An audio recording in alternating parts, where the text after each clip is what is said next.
हमारा सवाल है सर कि इमोशन को लेकर भारत जोड़ो यात्रा चल रही, इमोशन पर आपका फोकस है, लेकिन बीजेपी बार बार ये सवाल पूछती है जिस पर आपने वो ध्यान नहीं आकृष्ट कराया कि क्या इलेक्शन को लेकर के, क्योंकि वो बार बार कहते कि जो बाई इलेक्शन बीच में हुए वहां से जहां जहां कहां यात्रा गई वहां आपके खिलाफ नतीजे प्रतिकूल आए हैं, तो क्या इसको लेकर भी आप लोगों को लग रहा है कि नहीं इमोशन के अलावा इलेक्शन पर ही फोकस करना चाहिए?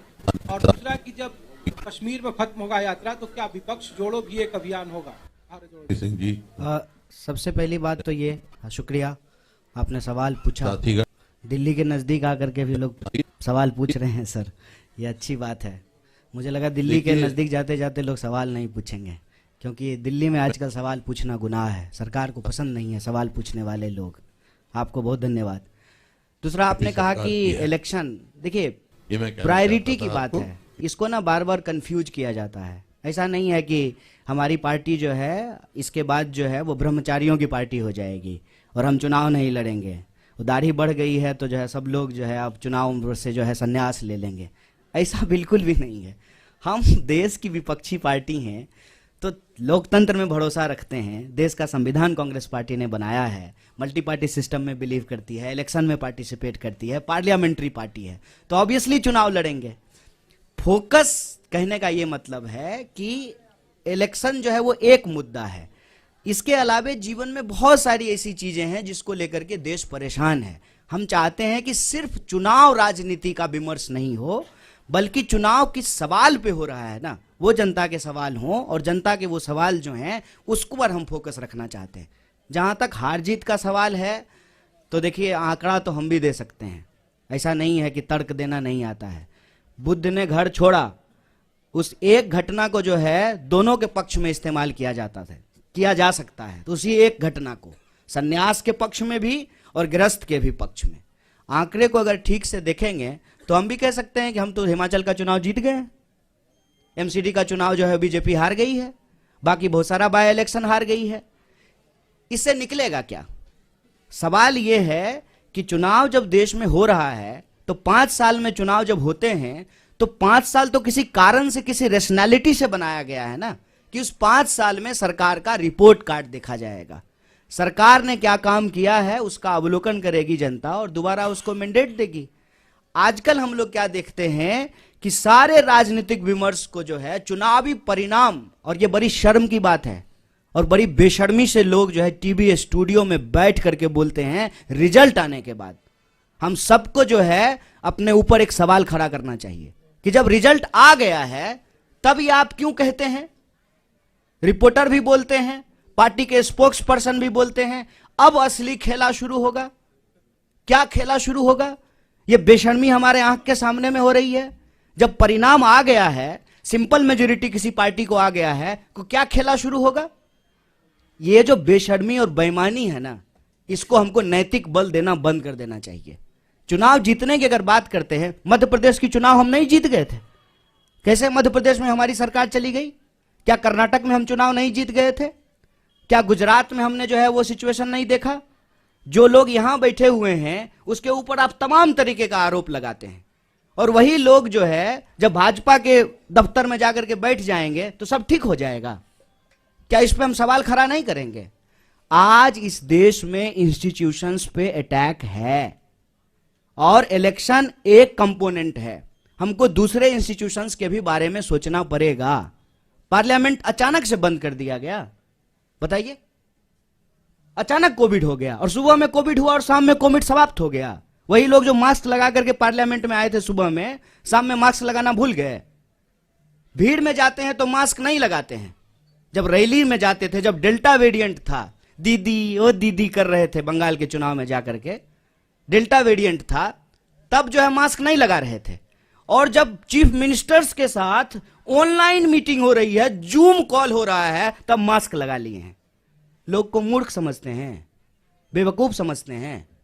चुनाव हम लड़ते हैं, चुनाव हम लड़ेंगे, लेकिन चुनाव के परिणाम के आधार पर यह कहना कि कांग्रेस पार्टी खत्म हो गई है, तो देख लीजिए कांग्रेस पार्टी खत्म हो गई है तो जिस यात्रा को आप 7 सितंबर से इग्नोर कर रहे थे, जो ही हम दिल्ली के दरवाजे पे पहुंचे हैं तो पेट में जबरदस्त मरोड़ पैदा हो गया है।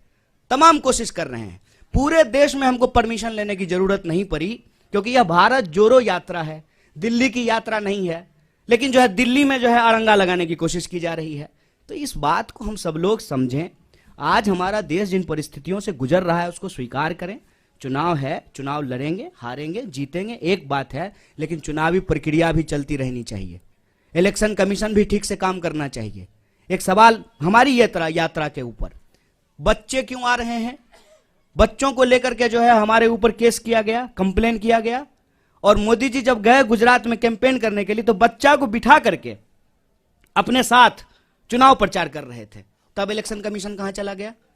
नियम कानून सबके लिए बराबर होगा ना, विपक्ष के लिए जो होगा वही सत्ता के लिए भी होगा।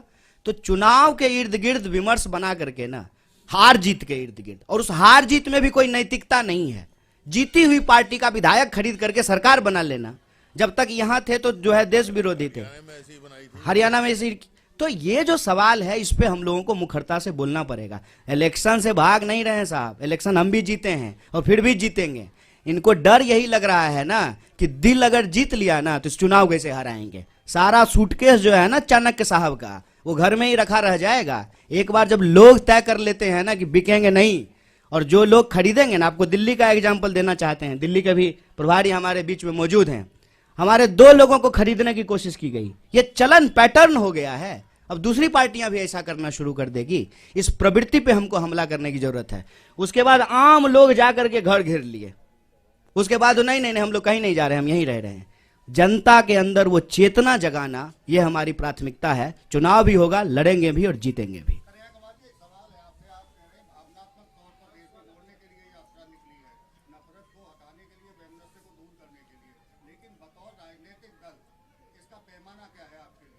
देखिए, भावना एक बात है, भूख का भी सवाल है। हम इसके 2 पक्ष पे बात कर रहे हैं। हम कह रहे हैं कि घर के लोग अगर आपस में लड़ते रहेंगे ना तो घर टूट रहा है, इसकी मरम्मत करनी है, इस पे ध्यान नहीं जाएगा। तो हम कह रहे हैं कि इसका एक पक्ष ये है कि देश में रहने वाले सब लोग भारतीय हैं। हरियाणा के लोग भी भारतीय हैं, बिहार के लोग भी भारतीय हैं। हम सब भारतवासी हैं और हम सब के मिलाने से ही देश बनता है। और लेकिन ये जो लोगों को आपस में लड़ाया जाता है, भावनाओं को जो भड़काया जाता है, भावना आजकल गजब हो गया है। जब देखिए तब भड़क जाता है, लेकिन भूख के सवाल पे नहीं भड़क रहा है। तो भावना और भूख दोनों जो है इस यात्रा के उद्देश्य हैं। प्राइमरली अर्थशास्त्रियों ने भी ये कहना शुरू कर दिया है कि अगर देश में नफरत का माहौल रहेगा तो रोजी रोटी का सवाल गायब रहेगा। नफरत को कम करेंगे तभी रोजी रोटी के सवाल होंगे। अभी हमारे अध्यक्ष जी ने आपको बताया ना कि 32 बार जो है पेपर भर्ती घोटाला यहां हो चुका है, पेपर लीक हो चुका है, भर्तियां निकल नहीं रही है। इंडस्ट्रियल टाउन जो है वो बैरन लैंड में कन्वर्ट होना शुरू हो गए हैं। एमएसएमईज लगातार बंद हो रहे हैं। अगर ये हरियाणा का हालत है तो आप सोचिए कि बिहार में क्या हो रहा होगा। तो देश के लोगों के जो बुनियादी सवाल हैं उन सवालों पर राजनीतिक विमर्श हो, और ये तभी संभव हो पाएगा जब हम देश के लोग आपस में एक टीम की तरह काम करेंगे।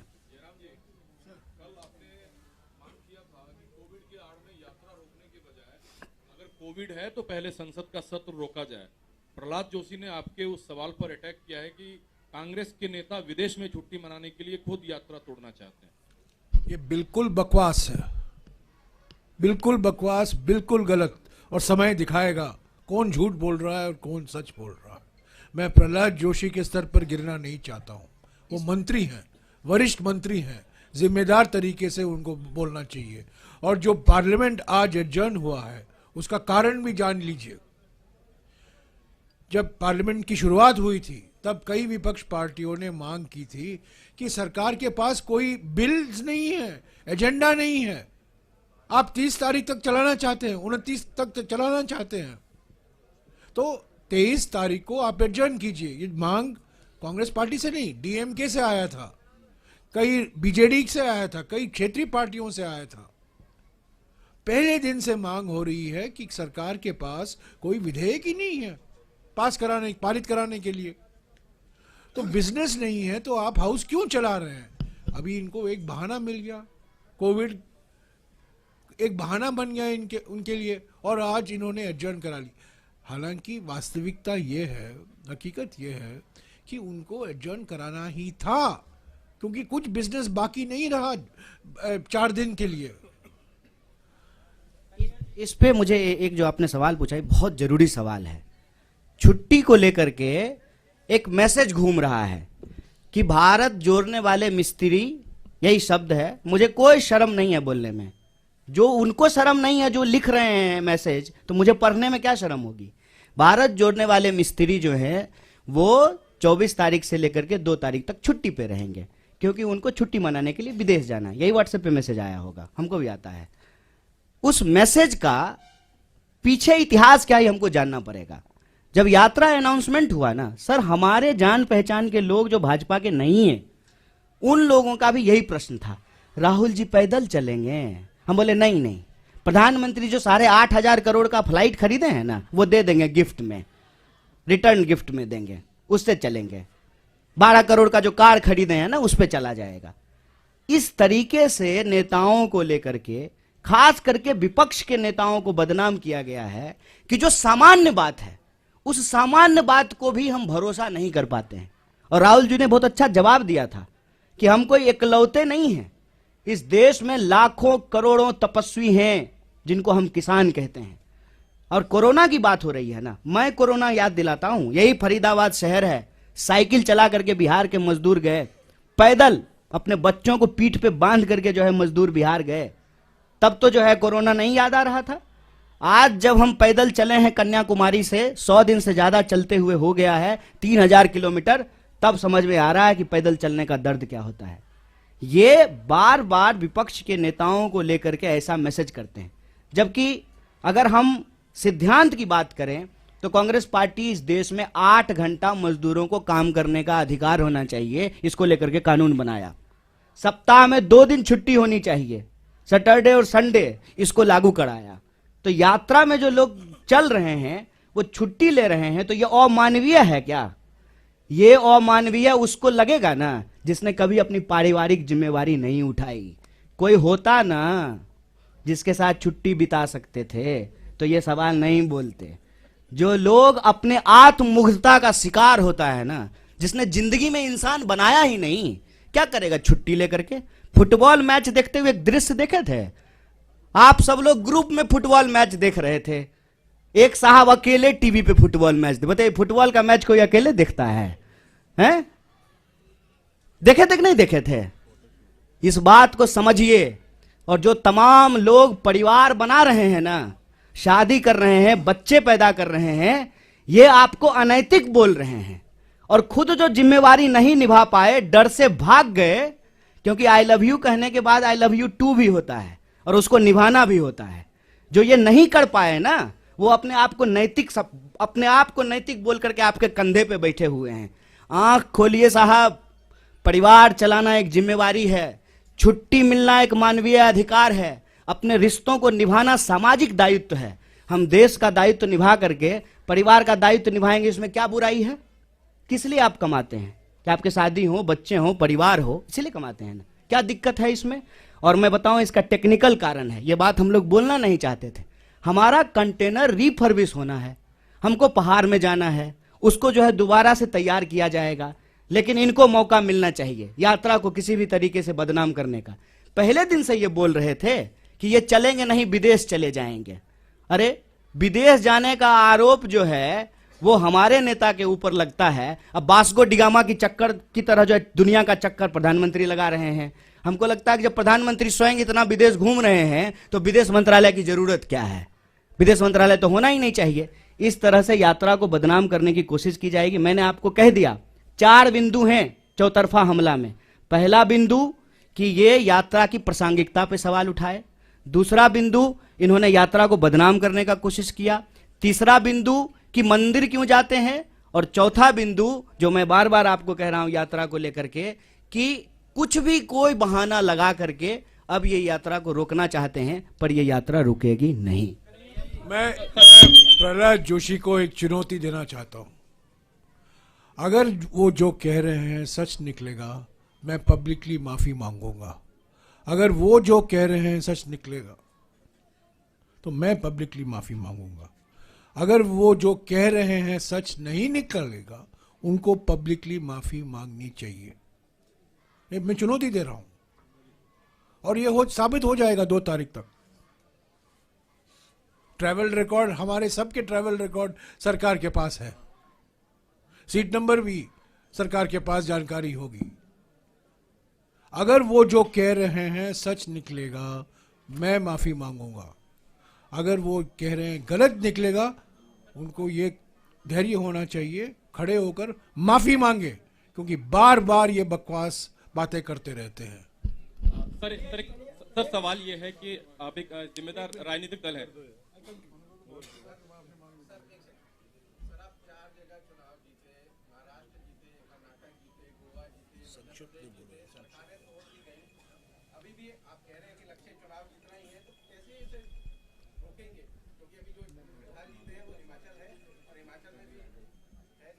देखिए, हम लोग इसको बतौर राजनीतिक दल रोकें, उससे ज़्यादा ज़रूरी है कि इस देश के आम लोग बतौर वोटर इसको रोकें, क्योंकि ये अनैतिक है, ये गलत है।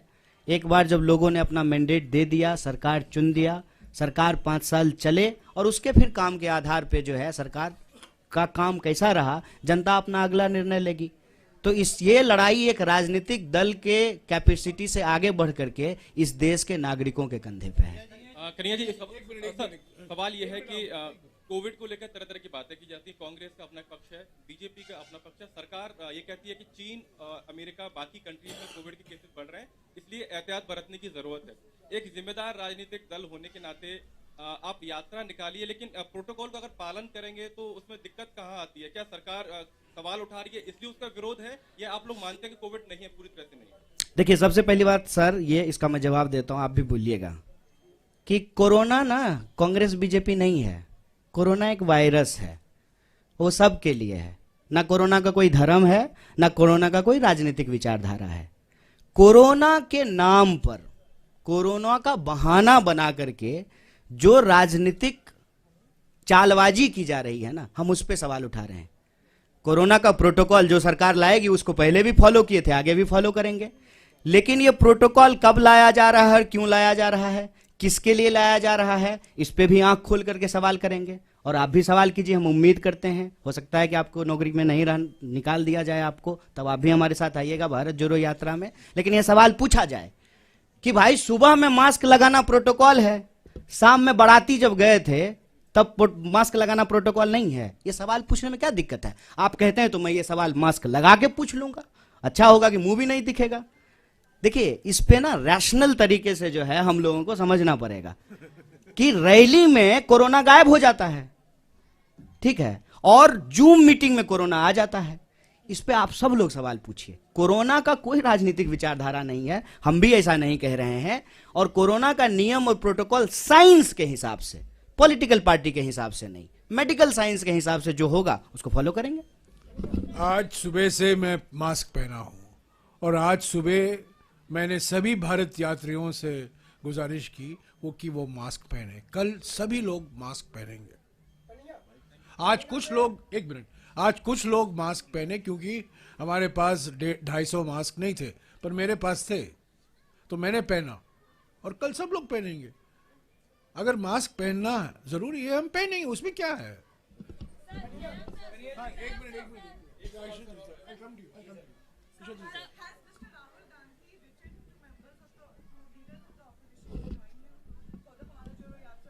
If I have information, I'll share it with you.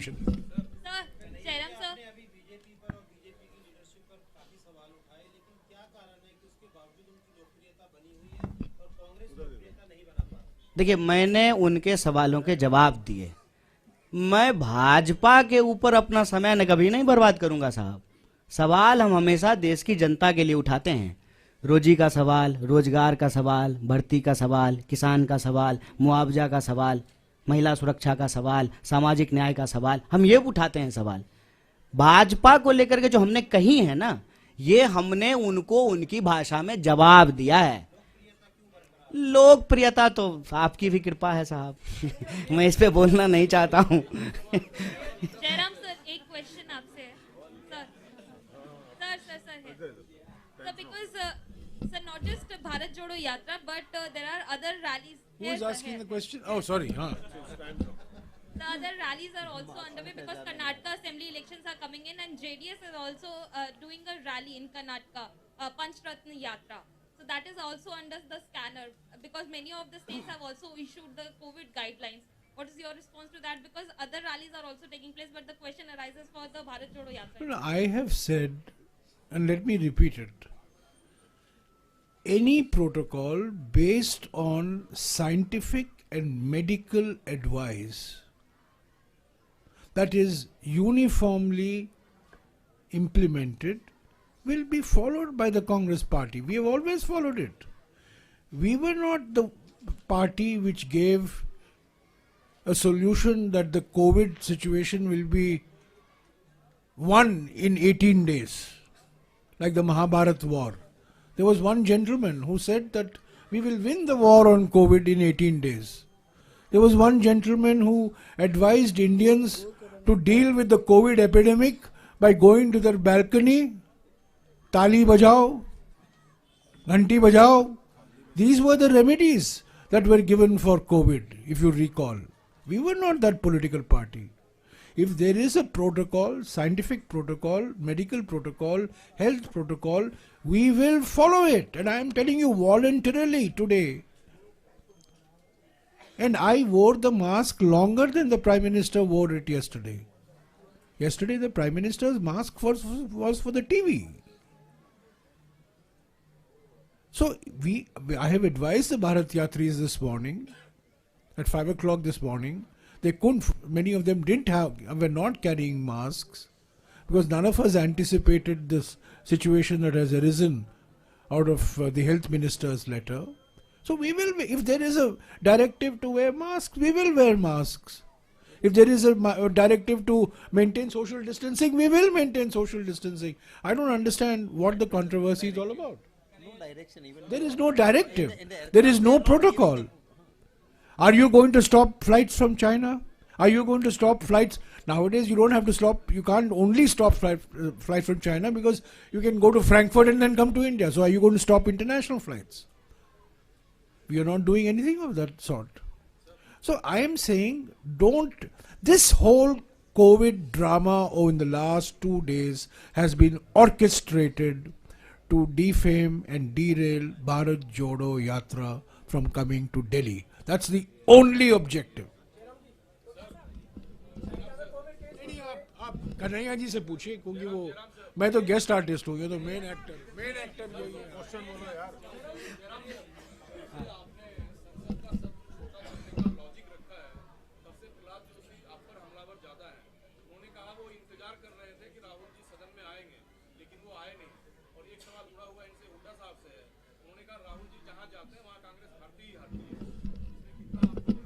जी सवाल कीजिए।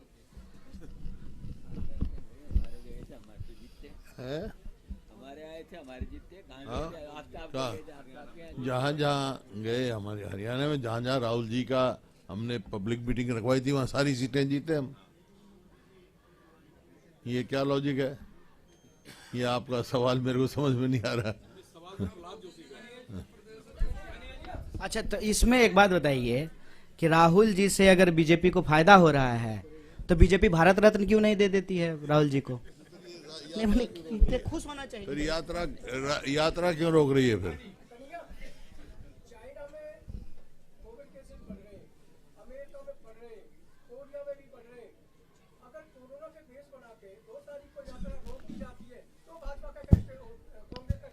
नहीं, बढ़ गए हैं, ये बड़ी चिंता की बात है, लेकिन भाजपा के एक मंत्री ने कहा है कि फिर गाना गा देंगे, कोरोना चला जाएगा, गो कोरोना गो।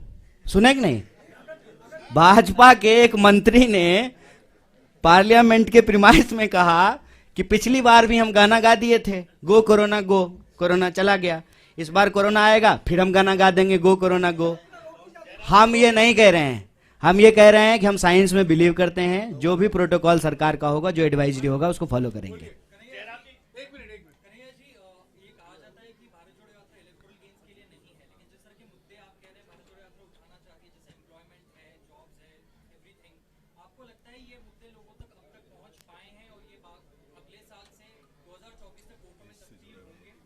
देखिए, हमारी कोशिश तो यही है कि इस देश में सकारात्मक राजनीति हो, पॉजिटिव पॉलिटिक्स हो, क्योंकि उस पॉलिटिक्स में का फायदा ये होगा कि हार जीत किसी की हो, लेकिन उससे लोगों को फायदा होगा। अगर हम राजनीतिक विमर्श के केंद्र में बेकारी का सवाल ला पाए, महंगाई का सवाल ले पाए, एसएमईज जो small scale medium scale industries का सवाल है, महिला सुरक्षा का सवाल है, किसानों को मुआवजा का सवाल है, खेती का सवाल है, सीमा सुरक्षा का सवाल है, तो उससे देश को फायदा होगा। चुनावी परिणाम चाहे जो भी हो, लेकिन इस आधार पे अगर राजनीतिक विमर्श होगा, लोगों के बुनियादी सवाल पर होंगे, तो लोगों को फायदा होगा। हम वो प्रयास कर रहे हैं, कितनी सफलता मिलेगी ये तो देखने वाली बात है।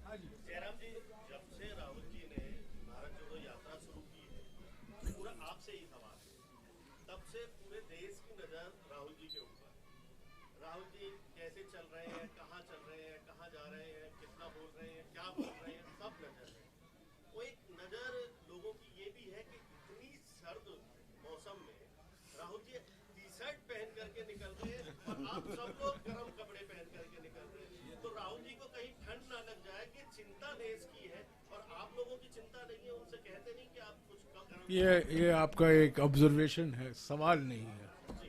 तो क्या मैं क्या जवाब दे सकता हूँ? नहीं, मैं क्या जवाब दे सकता हूँ? नहीं लगती है, वो थिक स्किन है। चलिए, ये लास्ट क्वेश्चन। हाँ, 2004 में सोनिया गांधी जी पैदल चली, तो 2005 में हरियाणा में हुड्डा सरकार बनी। अब 19 साल बाद राहुल गांधी जी पैदल चल रहे हैं, तो क्या इतिहास दोबारा 2024 में दोहराएगा? हरियाणा में कांग्रेस की सरकार बनेगी।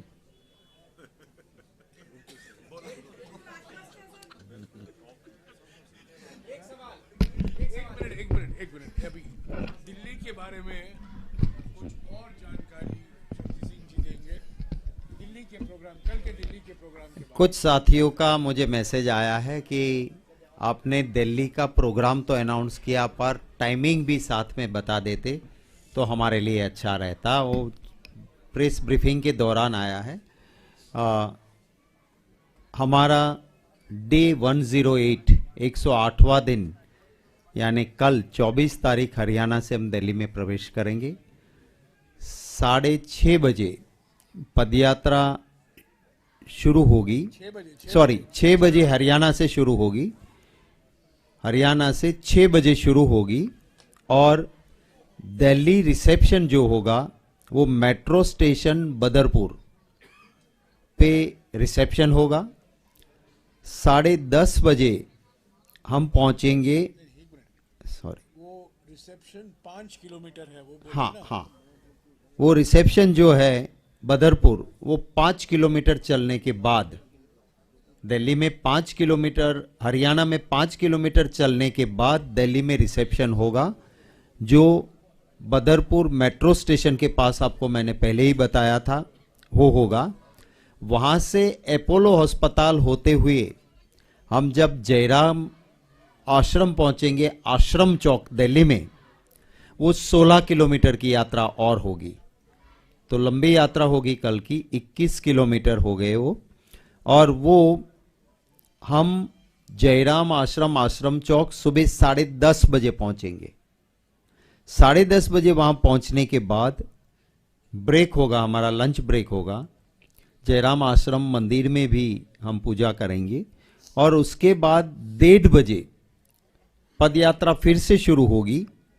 1:30 बजे जयराम आश्रम से वो मथुरा रोड, जाकिर हुसैन मार्ग, इंडिया गेट, तिलक मार्ग, ITO, बहादुर शाह जफर मार्ग, नेताजी सुभाष मार्ग, अनागपाल थॉम सर्कल, वहां होते 4:30 बजे अनगपाल थॉम सर्कल, नेताजी सुभाष मार्ग, लाल किला, वहां पे हमारी यात्रा पहुंचेगी 4:30 बजे शाम को। वहां से जो हम जाएंगे शांतिवन, शक्ति स्थल, वीर भूमि और राजघाट, वो बाय कार यात्रीज और राहुल जी जाएंगे, जहां पुष्पमाला समर्पित की जाएगी और फिर 3 तारीख तक का ब्रेक होगा। हरियाणा के साथियों के लिए हमारा सेकंड फेज फिर से हरियाणा में आएगा। वो अभी जो टेंटेटिव है वो 6 तारीख का है, पर सेकंड फेज की डिटेल यात्रा का प्रोग्राम हम आपको इत्तला कर देंगे। मेरे ट्विटर पे भी जाओ, कोई फॉलो करते तो मिल जाएगा। प्रदेश में भी हम प्रेस कॉन्फ्रेंस करके आपको ब्रेक के बाद का, ब्रेक 3 हाँ वो तो कह दिया मैंने 3 तारीख, 2 तक का है, ब्रेक 3 को तो रिज्यूम हो जाएगी। नहीं मैंने यही कहा कि हम दिल्ली 3 को फिर से चलेंगे, कल ब्रेक होने के बाद 3 दिल्ली से चलेंगे, पर हरियाणा में जो आना है वो जो सेकंड फेज की यात्रा 5 या 6 जो तारीख फाइनल होगी उसका डिटेल प्रोग्राम आपको मिल जाएगा। Thank you. पानीपत में रैली होगी, वो डेट आपको बताया जाएगा, और करनाल या अंबाला में राहुल जी प्रेस कॉन्फ्रेंस करेंगे, खास तौर से हरियाणा के करनाल या कुरुक्षेत्र या अंबाला, इन तीनों में से एक शहर में वो प्रेस कॉन्फ्रेंस होगा, वो तय किया जाएगा बाद में, और उसको आपको 3-4 दिन पहले आपको पूरी जानकारी मिल जाएगी। पर प्रेस कॉन्फ्रेंस जरूर होगा, आपके साथ मुलाकात होगी। हाँ, एमएसएमई का प्रोग्राम यही है जहां राहुल जी रुके हुए हैं। वो 30 लोग आएंगे, करीब 1 बजे आएंगे, 2 बजे से लेकर 2-2:30 बजे या 2:40 तक इंटरेक्शन होगा। उसके बाद में उसकी जानकारी मैं आपको दूंगा। करीब 30 एमएसएमई आ रहे हैं जो खास तौर से फरीदाबाद में उनकी फैक्ट्रियां हैं।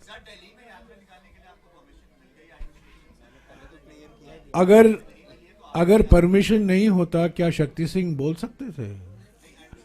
मैंने आपने क्लियर बता दिया ना, आपने क्लियर मैंने आपको पहले ही क्लियर किया कि हमारी यात्रा देश की यात्रा है। कन्याकुमारी से हम 3000 किलोमीटर चले, सेंट्रल रिजर्व पुलिस फोर्स जो है वो रूट हमें जो कहते हैं वो भेज देते हैं, वही एक परमिशन की बात हो गई। आज तक 3000 किलोमीटर में किसी भी एडमिनिस्ट्रेशन ने कहीं भी हमें रोका नहीं है। हम भी कोऑपरेट करते हैं, हमने भी कहीं पे किसी को दिक्कत ना हो उसकी पूरी चिंता की है। आप देखते हो कि हमारी टीम एक पूरी अलर्ट रहती है कि कोई एम्बुलेंस आई तो वो भी निकल जाए। तो मैं मानता हूं कि कोई दिल्ली में दिक्कत ना तो एडमिनिस्ट्रेशन को क्रिएट करनी चाहिए, करेंगे देखेंगे। अभी तक हमारे पास कोई न्यूज नहीं है। Yes, last question.